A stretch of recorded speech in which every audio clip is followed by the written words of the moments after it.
They say the first moment you see your child, the world stops breathing. For Tavon, the world didn't stop. It shattered. The delivery room was silent except for the baby's cry. Nurses exchanged quick glances.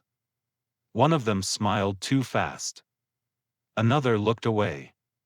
Tavon noticed everything, because when the nurse finally turned the newborn toward him, something felt wrong. The baby didn't look like him. Didn't look like the mother. Didn't look like anyone in the family. Not the eyes. Not the skin tone. Not the nose, the lips, the hair, nothing. At first, Tavon told himself what everyone says. Babies change. Give it time. Looks don't matter. But looks weren't the problem. The problem was the way the room went quiet. The way a senior nurse suddenly asked for the baby back. The way the doctor avoided Tavon's eyes. And the way a simple question, "Is this really our baby?" was met with anger instead of reassurance. By day 3, the whispers began. Family members started asking questions no one should ask new parents. Neighbors stared too long. Strangers made jokes that cut like knives. Rumors spread faster than truth. Was the baby adopted? Was the mother unfaithful? Was Tavon lying to himself? Tavon stood alone as doubt poisoned everything he loved. Then came the DNA test. Tavon expected pain. He expected betrayal. He expected heartbreak. What he didn't expect was fear. Because the results didn't just say, "Not the father." They didn't just say, "Not the mother." They revealed something far worse. A truth so dangerous, the hospital begged him to stay silent. A truth involving forged records, missing babies, and a system designed to make sure families never asked questions. This wasn't a mistake. This was intentional. And once Tavon understood that, once he realized his baby wasn't the only one, he knew one thing for sure. If he didn't fight back, someone else would lose their child next. And maybe they already had. Tavon had imagined this day 1,000 times.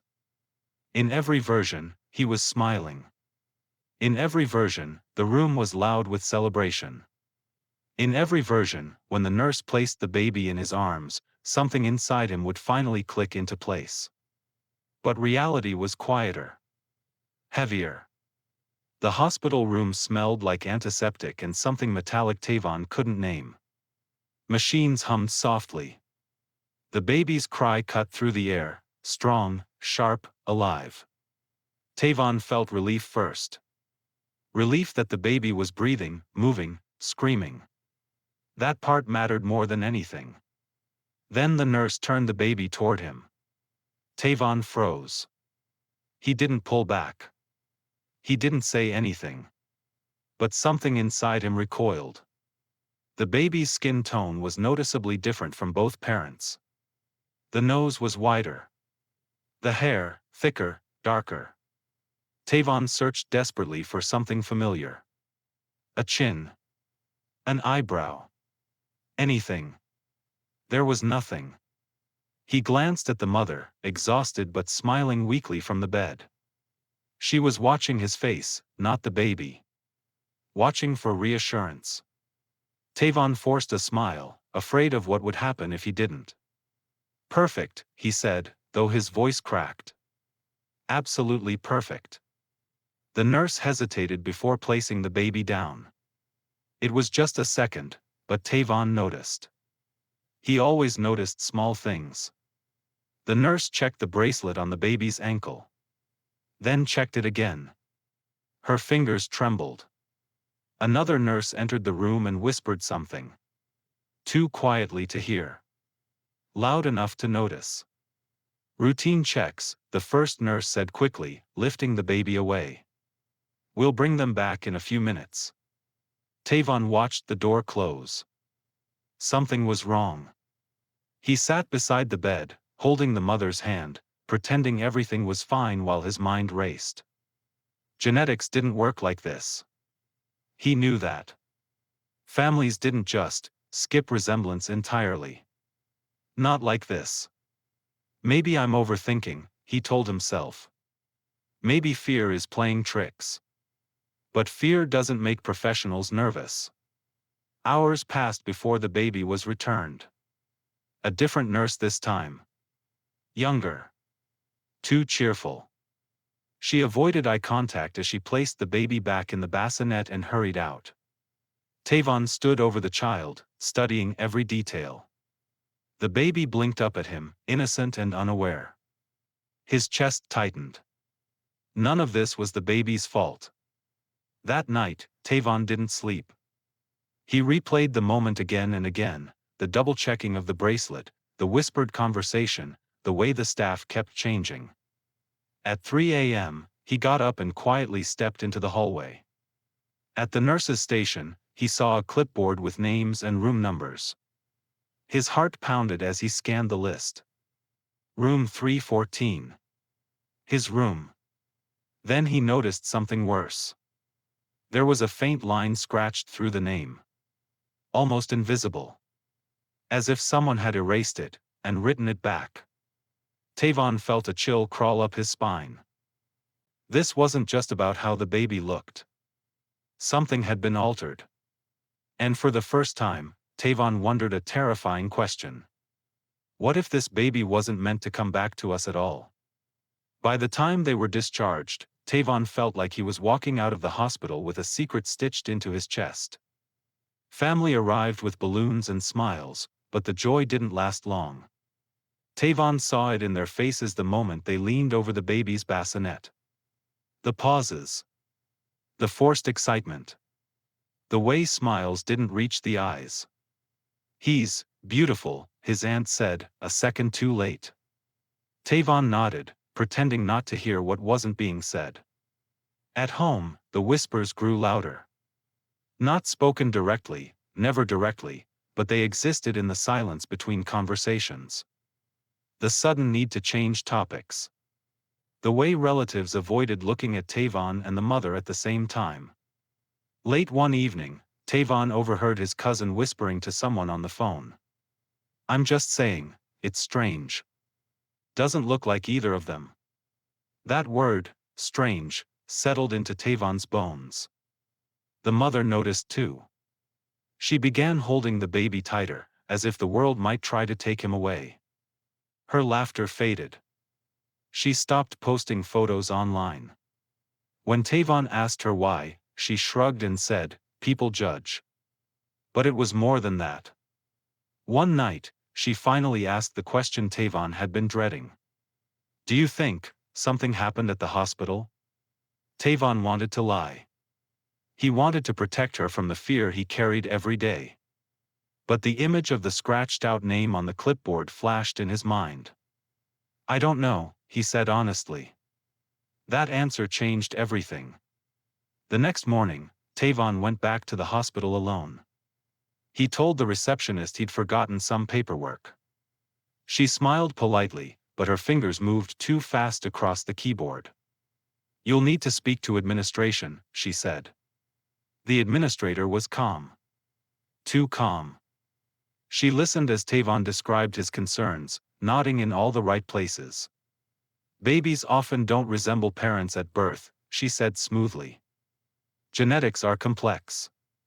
Stress can make new parents imagine problems." Imagine. Tavon felt anger flare in his chest. "Then why were records altered?" he asked. "Why was my child taken out and brought back by different staff?" The smile faded. "There was no alteration," she said firmly. "And all procedures followed protocol." When Tavon requested copies of the birth records, there was a pause. "We'll have to review that request." Days passed. No response. Then the rumors crossed a line. A family member confronted Tavon directly. "Just tell us the truth," they said. "Is the baby really yours?" Tavon felt something break. The doubt that had hovered around him now stood in the open, accusing and cruel. That night, he ordered a DNA test. He didn't tell anyone. Not even the mother. He told himself it was for peace. For closure. When the kit arrived, his hands shook as he swabbed the baby's cheek. The baby gurgled, smiling up at him, trusting completely. Tavon swallowed hard. No matter what the results say, he promised silently, "You are my child." But deep down, another fear whispered louder. What if the truth isn't about betrayal at all, but theft? And somewhere inside that hospital, Tavon knew, someone was hoping he would never find out. The DNA results arrived on a Tuesday morning. Tavon knew the exact moment the email came in because his phone vibrated once, soft, polite, almost apologetic. He stared at the screen for a full minute before opening it. His heart pounded so loudly he was sure the baby could hear it from across the room. He clicked. Probability of paternity, 0%. Tavon felt the air leave his lungs. For a few seconds, his mind refused to accept what his eyes were reading. He refreshed the page. Then again. The numbers didn't change. His hands began to shake, and he had to sit down before his legs gave out. He had expected pain. He had expected anger. What he felt instead was confusion so deep it bordered on terror. Because the report didn't stop there. A second line appeared below, one he hadn't noticed at first. Maternal match, 0%. Tavon stared at the screen, his brain scrambling to make sense of it. That wasn't possible. If the baby wasn't biologically related to either parent, then there was only one explanation. This baby was not theirs. The baby let out a small cry from the crib. Tavon rushed over, lifting him into his arms. The child quieted immediately, pressing his tiny face against Tavon's chest. "You're real," Tavon whispered. "You're here." But the truth had just cracked open a nightmare. When Tavon showed the results to the mother, she laughed at first. A sharp, broken sound. "That's wrong," she said. "Tests can be wrong." Then she saw the second line. The color drained from her face. She collapsed onto the couch, shaking her head over and over. "I carried him," she whispered. "I felt him kick. I went through the pain. They put him on my chest." Tavon held her as she cried, but his mind was racing. Hospitals didn't just lose babies. Not without alarms. Not without records. Not without consequences. Unless someone helped it happen. Tavon contacted the testing company. They confirmed the results. Twice. Then something strange happened. That evening, Tavon received a call from a private number. "You need to stop asking questions," a man's voice said calmly. "This is for everyone's good." Tavon's blood ran cold. "Who is this?" "The results you received will only bring pain," the voice continued. "If you love your family, let it go." The line went dead. Minutes later, an email arrived, from the hospital. Subject, DNA results clarification. The message claimed a laboratory processing error and requested that Tavon disregard the report. They offered a complimentary retest, through the hospital's partner lab. Tavon felt rage boil inside him. They weren't denying the results. They were trying to control them. That night, Tavon went back to the hospital parking lot and sat in his car, watching employees come and go. He noticed a pattern, certain staff entering through side doors, certain vehicles leaving late at night. This wasn't chaos. It was organized. And if the hospital had switched his baby intentionally, then somewhere out there was another family holding a child that wasn't theirs either. Or worse. A family still waiting for a baby that never came home. Tavon clenched his fists. This wasn't just about his child anymore. This was about exposing something they had buried for years. And someone was willing to threaten him to keep it that way. Tavon stopped going to work. Every free moment was spent chasing one question: where did our baby go? He began with hospital records, public ones, birth logs, discharge summaries, anything that could be accessed without triggering alarms. It didn't take long to notice something disturbing. On the same night his child was born, another baby was listed as stillborn. Same floor. Same hour. Same delivery wing. The file was thin. Too thin. No photos. No detailed notes. Just a stamped form and a signature that didn't match any doctor currently on staff. Tavon's stomach turned. He requested the stillbirth records officially. The hospital denied the request within hours, citing privacy laws. That speed told him everything. They were watching him now.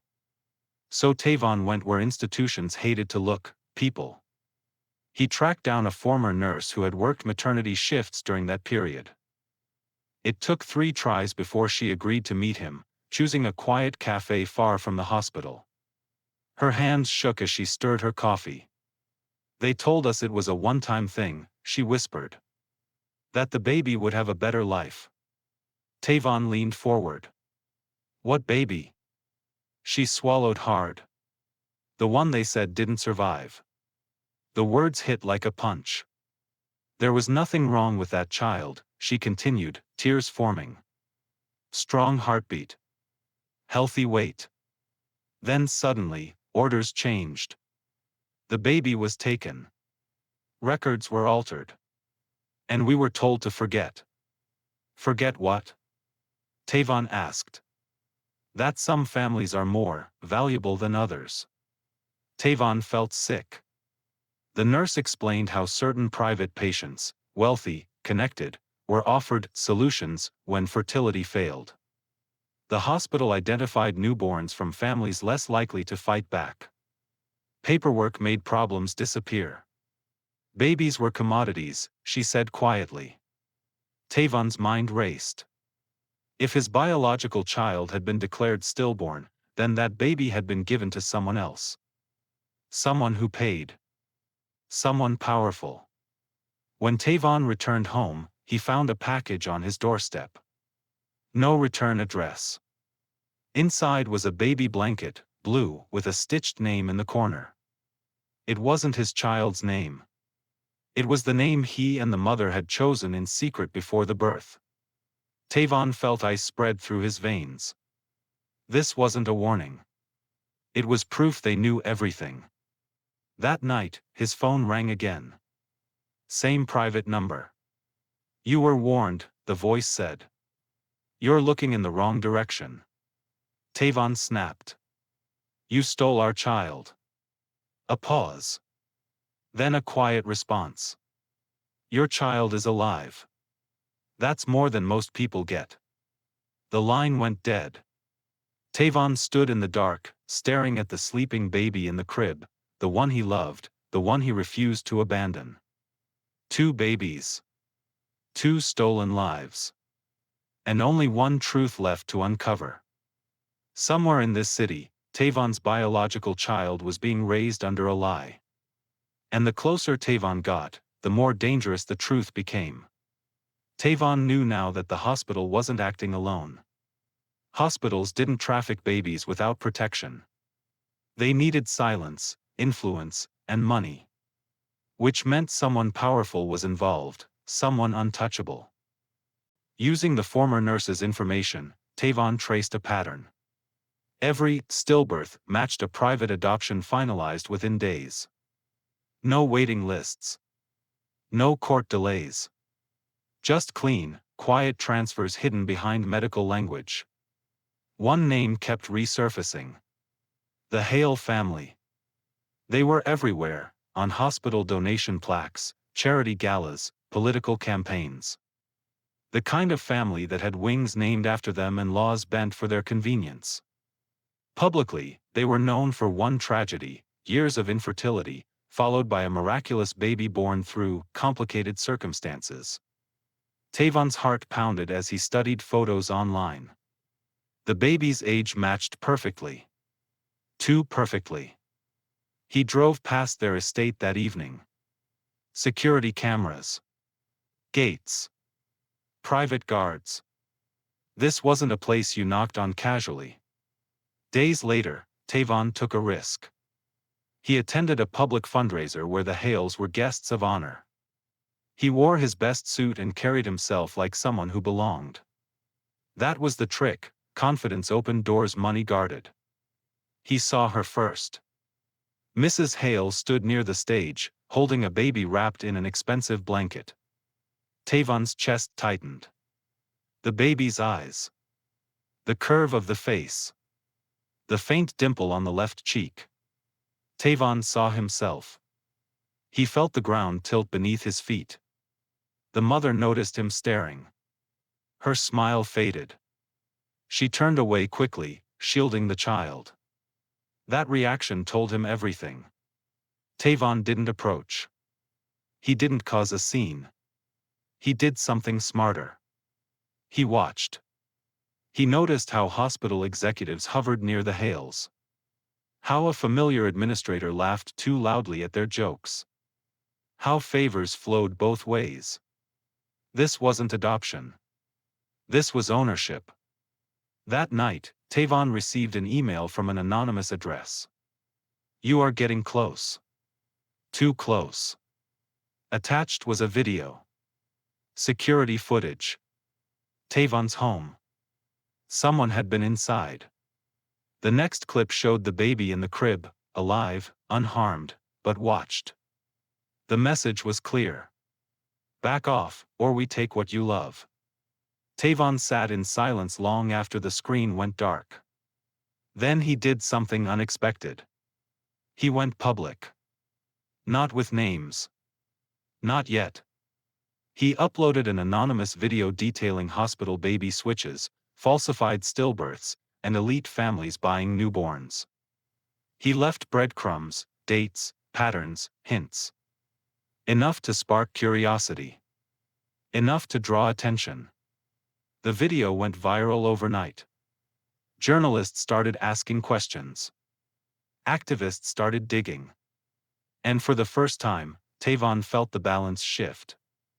But power doesn't crumble quietly. The Hales weren't just going to let him expose them. And Tavon was about to learn the most painful truth of all. Taking his biological child back might mean losing the one he was already raising. The backlash came fast. The hospital released a statement calling the viral video dangerous misinformation. Doctors went on television. Lawyers flooded comment sections. And just as quickly, Tavon's anonymous account was flagged, buried, and nearly erased. But it was too late. Too many people had already seen it. A journalist named Mara Vance reached out through encrypted email. She didn't ask Tavon for proof at first. She asked him something else. Do you still have the baby? She wrote. Tavon hesitated before replying. Yes. Her response came immediately. Good. Because that baby is the key. Mara explained that she had been investigating infant trafficking for years, illegal adoptions hidden inside elite hospitals. But every time she got close, the trail ended. No witnesses. No living evidence. Until now. Because Tavon didn't just have a baby. He had the wrong baby. Mara helped Tavon obtain an independent, court-recognized DNA analysis, one the hospital couldn't touch. The results confirmed what Tavon already knew. Then came the twist. The baby Tavon was raising wasn't random. He was the biological child of another powerful family, one that had refused to participate in the hospital's scheme years earlier. When their baby went missing, they were told it was a stillbirth too. They fought. They sued. They lost. Then they vanished from public life. The hospital hadn't sold that baby. They had hidden him. Placed him with Tavon's family because they were safe. Poor enough to stay quiet. Loving enough to raise him well. Tavon felt sick. The baby sleeping in the next room wasn't just stolen. He was protected. The realization shattered Tavon's anger and replaced it with dread.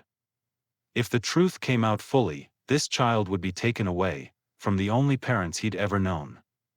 Mara warned him. Once this breaks, custody battles will start. Powerful families don't lose quietly.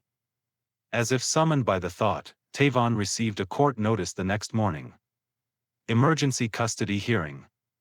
Filed by the Hales. They weren't claiming theft. They were claiming mistake. A tragic mix-up. A paperwork error. And now, they wanted everything corrected, quietly. The hospital backed them. Tavon stood in court days later, holding the baby while lawyers spoke in polished lies. The Hale sat across the room, calm, confident. Then something unexpected happened. Mrs. Hale began to cry. Not performative tears. Real ones. "I didn't know," she said softly. "They told us he was abandoned. That his parents didn't want him." The room went silent. For the first time, doubt crept into the perfect image. Tavon realized the second truth. Some monsters wore white coats. Others wore wedding rings. And some didn't even know they were part of the crime. The judge postponed the ruling. But Tavon knew the war had entered its most dangerous phase. Because now the question wasn't just who the baby belonged to. It was who would survive the truth. The days after the custody hearing were the longest of Tavon's life. Reporters camped outside his home. Social media split into sides, some calling him a hero, others accusing him of kidnapping. The hospital maintained its story, a tragic clerical error, now being corrected through the legal system. But Mara wasn't convinced. "Something's missing," she told Tavon. "The Hales are rich, but not powerful enough to control courts, hospitals, and records alone." She was right. Then the second twist revealed itself. Mara obtained sealed internal emails, leaked by someone high inside the hospital network. The messages weren't about adoption. They were about selection. The hospital wasn't just selling babies. They were designing bloodlines. Wealthy families weren't buying random newborns, they were buying genetic potential. Babies from parents with specific traits, intelligence markers, physical resilience, rare health advantages. Tavon's biological child wasn't stolen by chance. He was chosen. Tavon read the words again and again, nausea rising. Then came the worst discovery of all. One email contained a name he recognized. Tavon's own father. Decades earlier, Tavon's father had been a medical researcher involved in early neonatal studies at the same hospital. His work laid the foundation for the selection criteria now being abused. Tavon felt like the ground had disappeared beneath him. This wasn't just a crime. It was a legacy. His father had died believing his research would help children survive. Instead, it had been weaponized, used to decide which babies deserved powerful lives and which families could be erased. Mara published everything. The story exploded. Government agencies stepped in. Arrests followed. Administrators vanished overnight. Donation plaques were removed. The hospital shut down its maternity wing, pending investigation.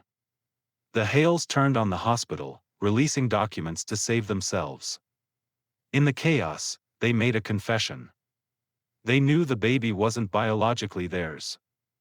They just didn't care. But the final blow came from an unexpected place.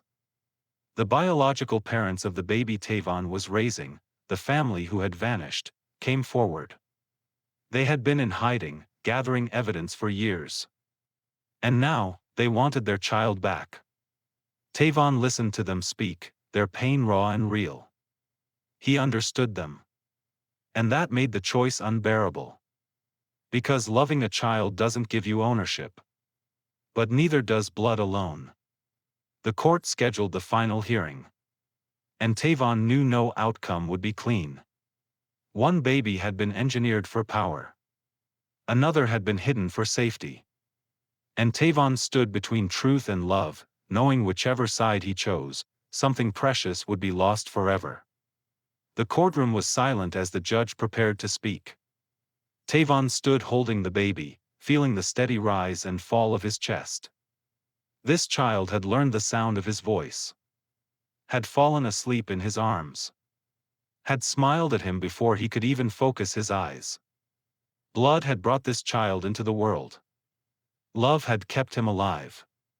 The judge acknowledged the crimes first: systematic baby trafficking, falsified stillbirths, genetic profiling disguised as medical advancement. Charges were filed. Careers ended. The hospital's legacy collapsed in a single ruling. Then came the custody decision. The biological parents spoke again, their voices breaking. They didn't accuse Tavon. They thanked him for protecting their son when they couldn't. That was when Tavon finally understood the truth no court could write down. Families are not created by systems. They are created by sacrifice. Tavon made his choice before the judge ever finished speaking. He stepped forward. "I will not fight them," he said quietly. "Because this child deserves the truth. And he deserves his family." Gasps filled the room. Tavon knelt in front of the biological parents and placed the baby gently into their arms. His hands trembled, but his voice didn't. "I loved him first," Tavon said. "So promise me you'll love him forever." They did. The judge granted custody to the biological parents, with one condition: Tavon would remain in the child's life as a legal guardian. Not a father by blood. But never a stranger. Months later, the trials made history. Laws changed. Hospitals across the country were audited. Babies once labeled stillborn were found alive, reunited with families who had grieved for years. Tavon's biological child was located too, healthy, safe, raised in wealth.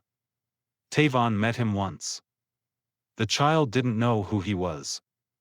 And Tavon didn't correct him. Some roles are not meant to be reclaimed. In the final scene, Tavon sits in a quiet park.